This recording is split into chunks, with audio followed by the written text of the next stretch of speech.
This week, let's discuss fertility resilience, navigating success and setbacks on your fertility journey. You are not a failure.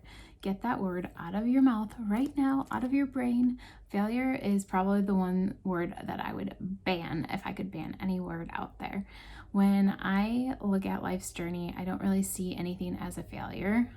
I see everything as just progress points and points along the journey. Did you fail that class, or do you get to learn the material better for next time? Did you fail a marriage, or did you learn what you truly want in a spouse and what you truly do not want in a spouse? There's really no such thing as failure in my definition or in my world. I just see it as you either learned things, gained success, and got to the destination that you wanted, or you get to learn lessons along the way. So when you change the way you look at things, the way you look at things change, and you get to make different decisions. So we can either continue in the same loop that we've always been in, or we can change how we're looking at our definitions and how we're looking at our words, and we get to change how that looks for our future. If we believe that our body is not making mistakes and it's doing exactly what it's supposed to, when we see signs and symptoms of something going on, are these warnings to us that we need to pay attention, or are we just going to ignore them?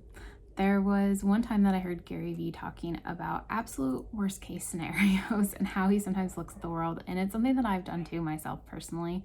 There are times when you're like late to work, late to a date, late to wherever you need to go, and you're like, man, I need to be there on time. I want to be there on time. But then as you're getting to that event, you're going past the road and you see a whole bunch of ambulances, you see a whole bunch of fire trucks, and you realize there was a major accident. Could that have been you? So that was one thing that I was curious and interested in when I was listening to Gary Vee talk, and I'm like, I have thought of those things too. Like, what if that would have been me? So is your body trying to tell you something when we are infertile or having challenges conceiving? Is your body trying to say, if I was to have a baby today, would that baby coming out with a tail and 3 arms and 10 eyes, or would that baby be perfectly healthy? So your body is not created by mistake. It's not doing anything to be malicious to you. It is functioning in the way that the environment that it's given, essentially. So think of that and consider that when you're feeling like your body's broken and it's not doing what it's supposed to do. It is keeping you alive, which is what it's supposed to do, and it is doing that with the environment that you're giving it. There is no shame in infertility. Unfortunately, it has become more common over the years. 1 in 5 couples will experience infertility, and they estimate that the sperm count will be 0 by the year 2045.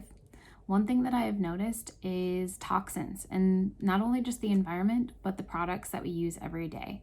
Consider this when you're using your deodorant, your shampoo, your body wash, the products that you use to clean your home. Those will be laundry detergent. There's just so many different things that you can think about in terms of everyday toxins that we experience. And what these do, some of the ingredients lead to hormone disruption, which affects the endocrine system, which is responsible for our fertility.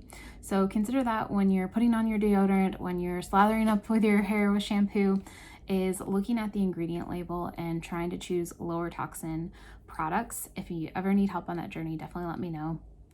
I have a guide that I can send you that can help you out with that. But that would be one thing I would look at. Unfortunately, with our environment, we can't affect, or we can't fix all of the environmental toxins that we will come into contact with. It would be crazy to think that we can, but focusing on the ones that we can control, the ones that we utilize in our household, the ones that we use on our skin and our body, would be where I would also start. If there's one thing I can leave you with, it's hope. I hope you know how worthy you are. I hope you know how worthy you are of health. I hope you know how worthy you are of a healthy pregnancy. I hope you know how worthy you are of a future baby. If these are all the things that you desire and know that you're destined to have, then I hope you know that all of this is possible, that you are worthy of all of that and so much more, and you are not defined by your current fertility situation. If you are interested in working more with me, I have a 10-point assessment that you can fill out and we can see where you are. It's a customized program that I utilize, and we can see what some of the health challenges you currently have are, if there are any, and we can see how I can best help you out with that. And if you're ready just to jump in, I have a discovery call that you can sign up for. I will put some links in the comments for you.